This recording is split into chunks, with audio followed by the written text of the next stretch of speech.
Hello YouTube and welcome back to another episode of The Zone TV Movie Entertainment with your Gotham Season 3 Episode 4 review of the Mad Hatter's return to Gotham. Obviously, this Monday's episode of Gotham was pretty cool, I have to admit, because I'm really like what they're doing with the Mad Hatter. He's such a cool character, very unique and very different from what the comic books and of course that the animated series did with him. So I really dig it because honestly he's really cool, because in the animated cartoon Jervis Tetch worked at Wayne Enterprises, and in this one he's just a performer. He's just a performer, and in that one he's also a scientist.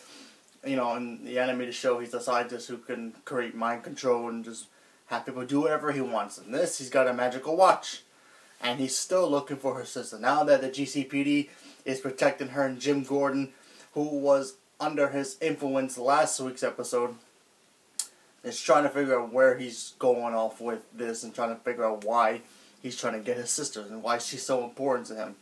Then he finds out that she has some magical blood in herself, that, you know, if anybody gets in contact with her blood, either good things or bad things will happen to them.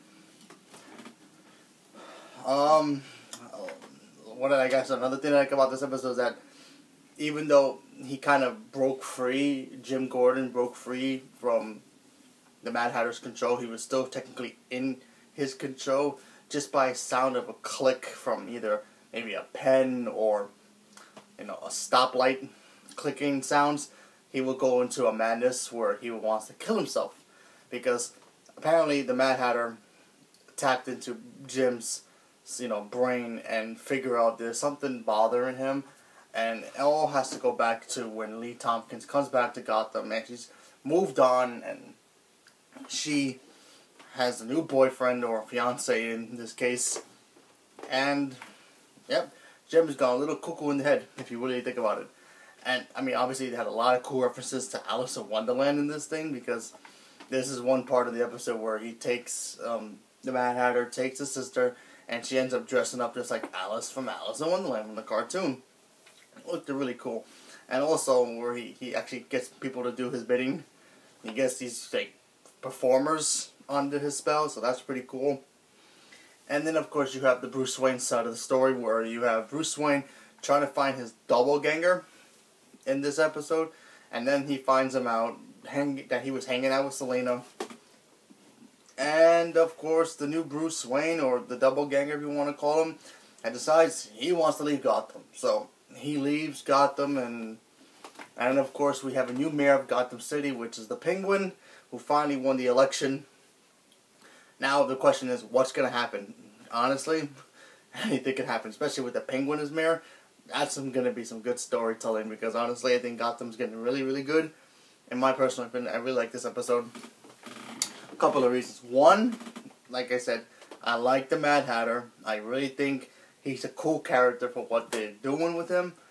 Number two, I really am digging the Riddler being like sort of best friends, but probably secretly doing something behind the Penguin's back. Maybe he has his own agenda.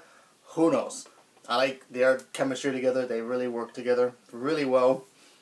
And of course I like what's going on with Jim. He's still not a cop yet, but he's still doing his bounty hunter stuff.